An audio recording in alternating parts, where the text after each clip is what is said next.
Assalamualaikum warahmatullahi wabarakatuh. Bismillahirrahmanirrahim. Alhamdulillahirabbil alamin.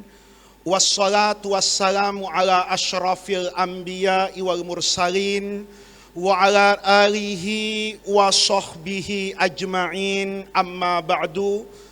Segenap para alim ulama yang saya muliakan, para kiai, para habaib, para asatidzah, para tokoh masyarakat, saya mohon maaf tidak bisa menyebutkan nama beliau satu persatu, tetapi tidak mengurangi rasa hormat dan ta'zim kita kepada beliau-beliau, keluarga besar almarhumlah guru kita semua, almarhum Kiai Haji Zayadi Muhajir,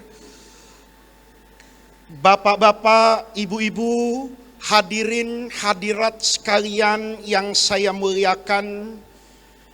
Kalau datang ke acara seperti ini, saya itu merasa berbahagia. Bahagia karena melihat ilmu para ulama yang diamalkan dan diterjemahkan menjadi tradisi dan budaya yang indah. Saya dulu waktu ngaji usul fikih, kata guru saya, tugas ulama setiap zaman itu adalah istikhrajul ma'ani minan nusus bifartidzakirati, atau dalam istilah yang lain biquwatil qarihah. Istikhrajul ma'ani itu mengeluarkan, menyimpulkan al-ma'ani, makna yang dikandung oleh dalil, nusus, ayat, Quran atau hadis, itu dengan dikeluarkan dengan apa? Dengan ketajaman mata hati dan kekuatan nalar. Kalau ulama mengerjakan tugas ini sepanjang masa, maka nanti amalan yang ada di dalam agama ini akan selalu terlihat indah. Misalnya nih, saya coba ngomong tapi dengerinnya pelan-pelan. Biasanya masyarakat Betawi sampai sekarang ini kalau malam Idul Fitri itu ribut zakat fitrah pakai beras apa pakai uang. Itu adalah pertanyaan yang istiqomah masuk ke handphone saya menjelang Idul Fitri. Jadi kayaknya orang tuh enggak bosen-bosen gitu loh. Nanya zakat fitrah itu pakai uang apa pakai beras? Kalau kita ngaji fikih, ini karena Kiai NH tadi bicara NO. NO itu sebetulnya mazhabnya 4, Pak. Pakai beras sama pakai uang itu harusnya sama-sama NO. Yang enggak NO itu yang enggak bayar zakat. Gitu. Ya, jadi yang enggak bayar zakat itu yang enggak NO. Kalau yang NO, yang ahlus sunnah, itu kalau ngaji, itu nggak ribet Pak dalam fikih. Kenapa? Karena tugas ulama tadi itu, istikhraju al-ma'ani. Begitu Rasulullah dulu, bayar zakat fitrah, pakai kurma. Kan Nabi nggak ngomong nih. Nabi nggak ngomong ini, nggak ada Nabi ngomong, zakat fitrah itu harus pakai kurma, nggak ngomong. Cuma Nabi zakat fitrahnya itu pakai kurma. Nabi itu nggak pernah ngomong loh. Kalau bersihin mulut tuh pakai siwak, nggak pernah ngomong. Yang ada Nabi itu siwakan. Lihat nih, nih ngajinya pelan-pelan Pak, ya, supaya nanti kita yakin kalau haul ini ajaran Islam. Ya, nggak ada haul itu ajaran Hindu, tradisi apa, nggak jelas kata orang-orang itu.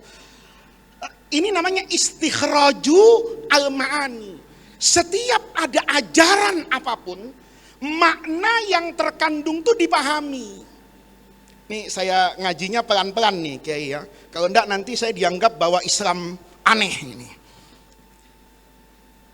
Nabi dulu kalau membersihkan mulut itu pakai siwak. Itu ibadah yang bagus. Pertanyaannya sederhana. Yang jadi ibadah pokoknya itu siwaknya apa kebersihan mulutnya? Yang jadi tujuan Nabi pakai siwak itu siwaknya apa nadzafatul faminya. Nih, pelan-pelan nih ya. Anggap Nabi hidup di tanah 80 sekarang nih. Ya, ada Watson, ada Alfa, ada Apotek, ada Indomart. Nabi ngomong nih sekarang. Abu Bakar, ana nggak enak nih mulut rasanya nih.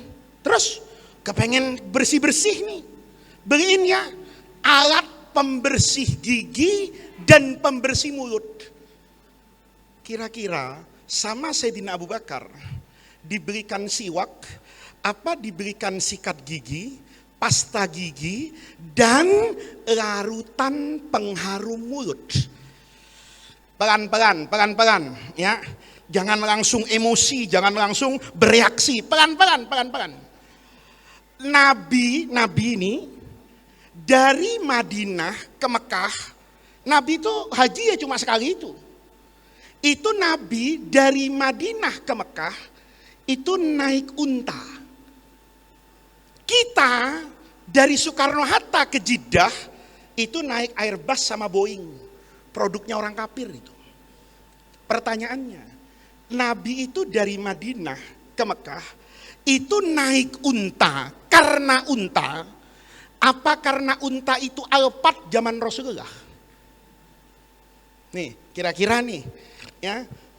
Kalau Kiai Muhajir ini kan temannya yang punya Alphard banyak nih, ya. Kalau misalnya Rasulullah hidup sekarang, terus ngomong sama Kiai Muhajir, Gus, saya mau umroh. Kira-kira sama Abu Bakar Siddiq zaman sekarang, sama Utsman bin Affan radhiyallahu anhum zaman sekarang, dibawain unta apa dibawain Alphard? Kenapa dulu Sayyidina Utsman enggak bawain Alphard? Enggak ada. Yang ada unta.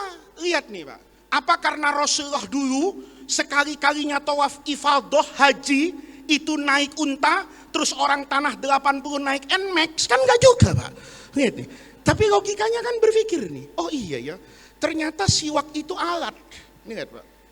Ternyata yang namanya kurma itu alat bayar zakat fitrah.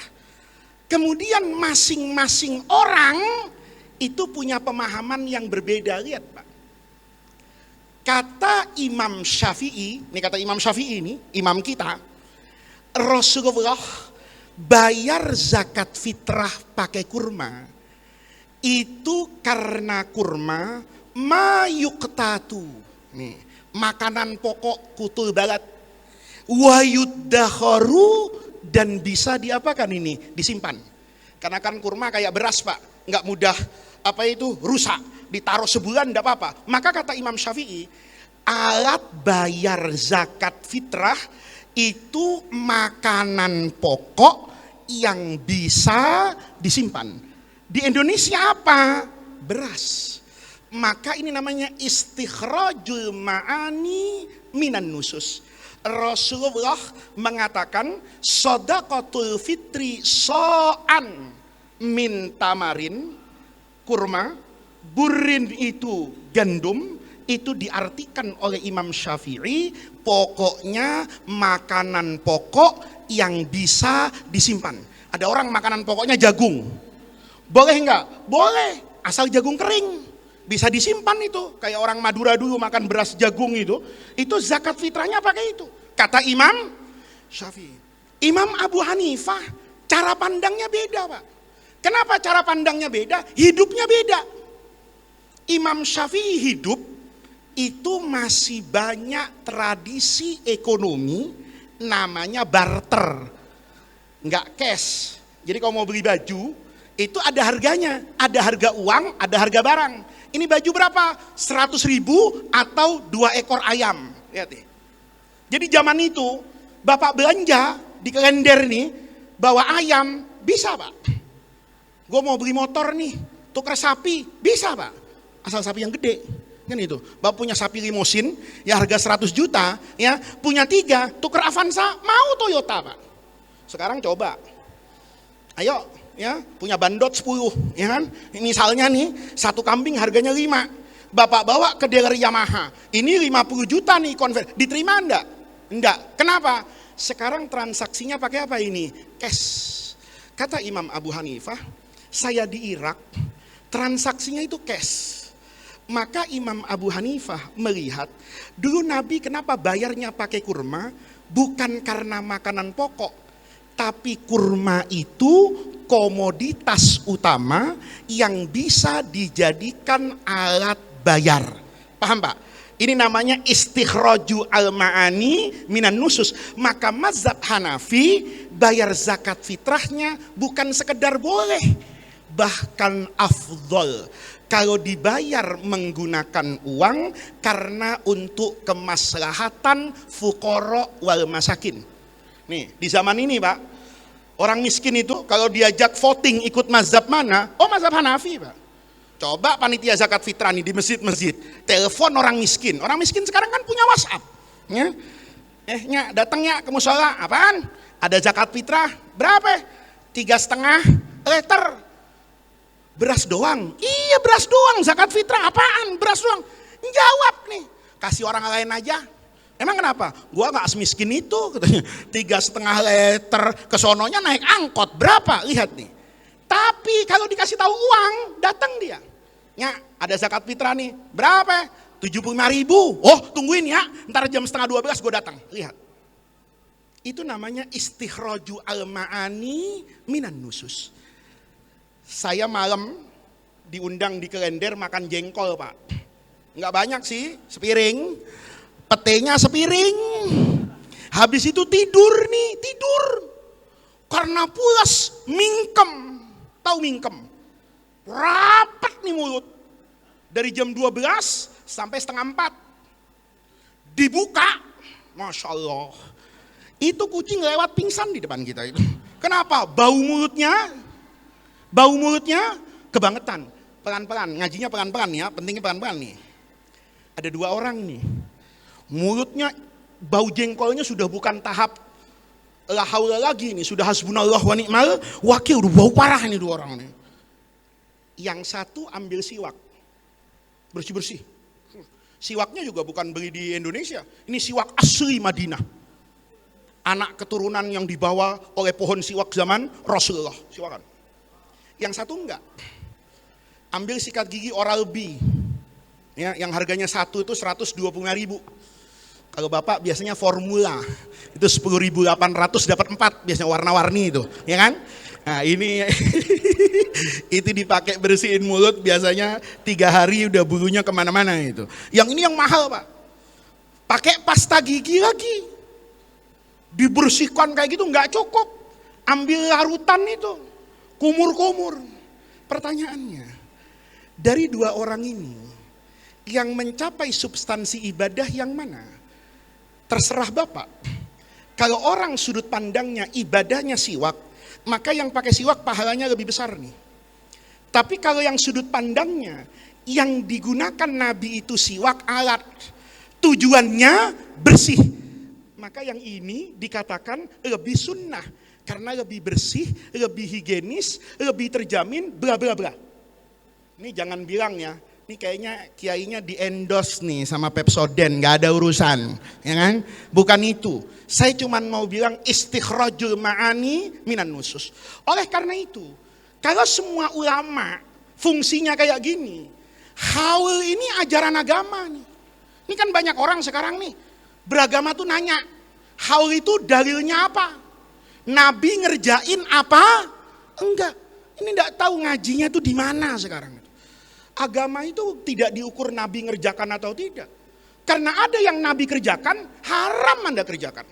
Ayo, Nabi wafat istrinya berapa? Istrinya berapa? Hah? Nabi itu dicatat dalam sejarah, istrinya berapa? 9. Anda berapa? Istiqomah kan? Istiqomah kan? Saya ahlu tauhid, minal muwahhidin. Istri saya 1. Kan begitu, Pak. Terus apa karena Nabi istrinya 9, Bapak istrinya 9? Apa karena Nabi puasa 3 hari tidak berbuka-berbuka? Terus begitu azan maghrib di kalender, Allahu Akbar, temannya ngambil minum. Teman yang satu, lo kagak minum. Dunia terus gue pikirin, ya kan? Gue nggak minum. Sampai kapan? Sampai 3 hari. Ini bukan soleh Pak, goblok gitu. Karena buat saya, buat kita orang Muslim, kebaikan beragama itu kata Rasulullah ditandai dengan semakin bersegera ketika datangnya apa itu? Maghrib. Begitu azan maghrib, Bapak semakin cepat membatalkan puasa Bapak, itu menjadi kebaikan buat Bapak karena rasa syukur kepada Allah. Lihat. Maka kalau kayak gini Pak, kita lihat Rasulullah Shallallahu Alaihi Wasallam. Dalilnya haul itu satu kapal perang Pak. Kalau orang itu bisa memahami logika fikih secara benar. Nih lihat, logika tadi, kurma, beras, kurma, uang, siwak, gosok gigi nih. Kalau pakai logika ini, sederhana. Apa kata Ummul Mukminin Aisyah radhiyallahu anha misalnya? Dalam hadis di dalam Sahih Bukhari itu, kata Aisyah, saya itu mahir tu ala ahadin. Saya ini nggak pernah cemburu, secemburunya saya kepada Ummul Mukminin Khadijah. Bahkan dalam bahasa hadis itu, Aisyah itu pernah sekali itu kesel sama Nabi. Kayak nggak ada cewek lagi di dunia ini. Setiap apa-apa Khadijah, apa-apa Khadijah. Nabi itu kana yukthiru min dzikriha. Nggak ada perempuan yang sering disebut, kata Aisyah, melebihi Khadijah. Bahkan dalam riwayat itu, Aisyah tuh sampai ngomong, ini bahasa logika perempuan kalau cemburu, kayak membuli kalau bahasa sekarang. Kata Aisyah, Nabi ngapain sih diingat-ingat? Dia kan dinikahi Nabi dalam keadaan janda. Saya kan dinikahi Nabi dalam keadaan apa ini? Gadis. Dia dinikahi Nabi sudah tua. Saya dinikahi Nabi masih apa ini? Muda. Kan logikanya enakan perawan yang muda kan Pak? Nah, yang ragu-ragu jawab nih berarti belum pernah nyobain. Pak, iya kan? Ini kan logika Aisyah. Kata Aisyah, kayak nggak ada perempuan. Nabi itu kana yukthiru min dzikriha. Bahkan dalam riwayat Imam Bukhari, warubbama. Nggak jarang. Nabi itu dzabahasyata. Motong apa itu? Kambing. Uyaktauha. Bahkan dipotong kecil-kecil itu, ajza menjadi beberapa bagian, pahanya 4, dikirim nih. Kepada siapa? Teman-temannya Khadijah. Ini kirim ke sana. Kenapa dia dikasih? Dulu itu bestinya Khadijah, kata Nabi. Ini siapa? Teman akrabnya. Ini siapa? Keluarganya. Diceritakan sama Rasulullah. Kenapa saya tidak bisa lupa sama Khadijah? Karena Khadijah itu bla bla bla, diceritakan kebaikannya. Sama kan dengan yang didengarkan Bapak dari tadi Kiai Syarif Mat Najih, cerita tentang keistimewaan guru, bagaimana akhlak Kiai Zayadi. Kalau Kiai tadi menceritakan tentang akhlak Kiai Zayadi, itu sebetulnya Kiai Syarif sedang mencontoh Rasulullah Shallallahu Alaihi Wasallam yang menceritakan tentang kebaikan seorang perempuan Khadijah binti Khuwailid. Ketika sekarang dilembagakan, itu namanya teknis Pak. Islam tuh nggak ribut dengan teknis. Inna nahnu nazzalna dzikra wa inna lahu lahafidun. Quran sekarang dengan Quran dulu bentuknya beda. Coba lihat, saya dulu Pak, pertama kali ke Madinah tahun 90. Saudi kaya masih Pak. Nyetak Quran tuh warnanya merah, pinggirannya tuh emas. Sementara Quran saya cetakan Bandung dulu, ya. Kalau udah hataman berkali-kali, luntur. Gitu. Bapak yang tahu itu berarti udah tua Pak, ya. Karena itu kertas zaman dulu jelek, kertasnya kayak kertas koran, masih ingat Pak? Itu kalau kita sering buka, sering baca, itu Masya Allah mengembang Qurannya Pak. Ya. Sementara yang Saudi ini dari kertas bambu, mahal, mewah. Habis baca Quran, saking apa ya, suasana di Raudhoh tahun 90, saya tuh enggak tahan Pak. Membayangkan ini dulu Quran dibawa oleh malaikat Jibril, disampaikan di sini, saya itu langsung terpesona gitu. Selesai Al-Baqarah, saya cium Quran, saya tutup, saya cium. Ditarik sama orang Arab dari belakang Pak. Haram. Masya Allah. Saya lupa kalau Ustadz. Ya, saya nengok, haram. Kenapa? Karena Rasulullah tidak pernah mencium mushaf. Saya bilang, sodakta bener. Nabi tidak pernah mencium mushaf. Karena zaman Nabi tidak ada mushaf. Tidak ada mushaf. Kalau ada orang meriwayatkan zaman Nabi ada mushaf seperti mushaf yang kita lihat hari ini, kazab. Kan kita belajar sejarah Quran, Pak. Nabi itu Quran turun, sahabat itu terbagi 3, Pak. Sebelah kanan ini Mayor Teddy, Mensesnek ini, ya, penulis resmi Nabi. Ya. Nabi itu tidak membaca dan tidak menulis, tapi jangan ditiru. Ya. Nabi itu tidak baca dan tidak nulis itu untuk keagungan Al-Quran. Anda tidak bisa baca dan nulis, dihina orang. Jangan sampai ngelamar anak Pak Haji, lu sekolah mana? Kagak sekolah. Loh masa iya gue buta huruf? Pak Haji jangan menghina orang buta huruf. Gue ini buta huruf niru Nabi beda. Nanti kalau saya diundang nuzul Quran di sini saya jelasin, gitu aja ya. Nabi itu tidak bisa nulis dan bisa baca. Maka ada sekretarisnya, Kutabul Wahyi. Ini di kanan. Kalau ayat turun, Nabi kumpulin, ini nulis Pak. Yang di depan ini penulis swasta, tidak disuruh sama Nabi. Tapi kepengen punya Quran dalam bentuk apa ini? Tulisan, menulis secara sukarela. Yang di sini ngapal, ini murid Nabi ini. Yang ini nulisnya, kan belum ada Gramedia Pak. Belum ada kertas buku AA, nggak ada itu. Maka orang nulis sembarangan aja di alat tulis modern. Yang kaya, suka motong kambing, kulitnya kambing dijadiin Quran.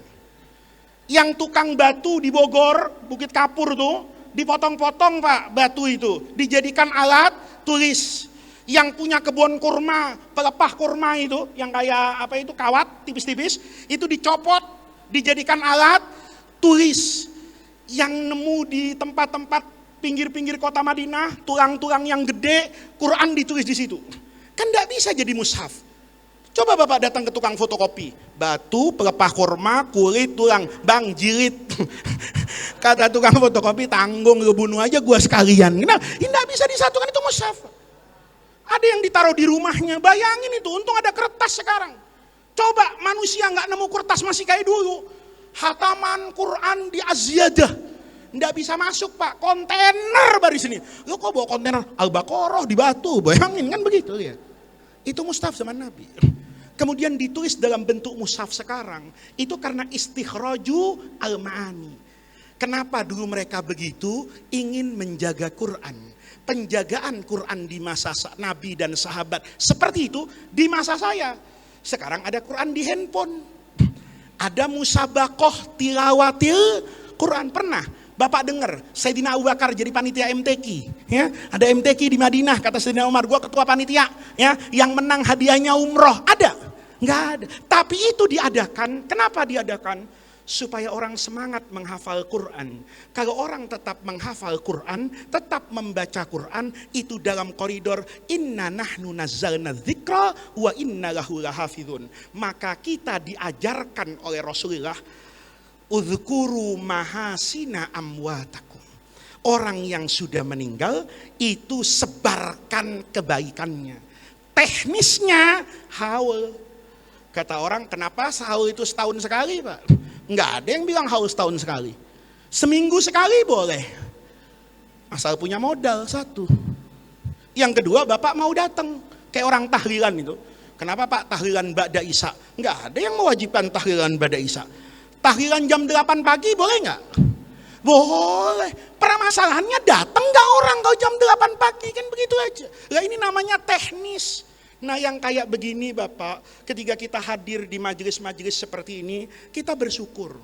Belajar dari guru-guru kita yang bermanhaj ahlus sunnah wal jamaah, sehingga mereka mampu membuat tradisi-tradisi keagamaan yang baik, yang itu sejatinya adalah bentuk terapan implementasi dan terjemah dari ajaran luhur Islam. Hari ini saya terlambat karena harus ada acara halal bihalal di pesantren. Halal bihalal itu enggak ada dalilnya Pak, kalau halal bihalal. Tapi substansinya banyak. Pertama silaturahmi, ya kan? Yang kedua saling tarodi, minta maaf. Cuman kalau bahasanya apa? Silaturahmi kan kurang keren. Orang sekarang tuh kan suka yang keren-keren, mudah diingat. Coba kopi, ya kan? Kopi hitam, 5.000. Ganti bahasa Inggris, black coffee, 100.000. Gara-gara apa tuh Pak? Bapak kalau minum kopi hitam, biasa aja. Tapi kalau sudah di kafe, itu luar biasa. Ya kan sekarang banyak tuh Pak. Saya dulu nggak tahu tuh di pom bensin, kopi kenangan. Saya pikir apa ini? Saya beli. Ya ternyata ya sama, kopi. Ada gede sekarang tuh Pak, di rest area tol banyak tuh. Janji jiwa. Saya pikir janji jiwa itu kan kayak orang sedang cinta atau apa. Saya berhenti apaan? Ternyata kopi susu Pak. Ya kan? Ya, ini sih di kalender namanya kopi susu. Tapi ketika jadi kayak gitu, orang sama kan Pak. Kalau ayo kita dengerin kebaikan guru, kita kirimin doa, itu rasanya biasa. Tapi kalau sudah haul, itu orang menjadi perhatian dan datang. Substansinya diajarkan oleh agama, bentuknya itu adalah ijtihad dan kreativitas para ulama yang dibingkai dalam bingkai dalil agama. Maka mudah-mudahan hadirnya kita di majelis yang baik ini, duduknya kita di masjid ini akan selalu mendatangkan kebaikan dan keberkahan dari guru-guru kita. Kita selalu meyakini bahwa semua yang diajarkan oleh guru-guru kita, semua yang ditanamkan oleh guru-guru kita, itu pasti memiliki dalil dan sandaran agama yang kuat. Buat masyarakat di kalender, asal sudah ditanya orang, kamu begini, apa dalilnya? Dalilnya Kiai Zayadi. Karena Kiai Zayadi buat saya itu sudah cukup untuk menjadi dalil. Mudah-mudahan Allah Subhanahu wa taala senantiasa memberkahi kita semua, mengumpulkan kita bersama dengan guru-guru kita, ma'an nabiyyina was-siddiqina was-syuhada'i was-shalihin. Mudah-mudahan Allah Subhanahu wa taala senantiasa memberkahi pondok pesantren Az-Ziyadah ini, menjadikan pesantren ini maqalan min ma'aqil iman, menjadikan pesantren ini manarotan min manaratil ilmi. Mudah-mudahan zuriyah Kiai Zayadi Muhajir seterusnya bisa terus melestarikan ajaran ayahnya, ajaran kakeknya, ajaran guru-gurunya, dan pesantren ini tetap menjadi manaratul ilmi. Rabbana atina min ladunka rahmah wa hayyi lana min amrina rasyada. Allahumma la tahrimna khaira ma indaka li syarri ma indana.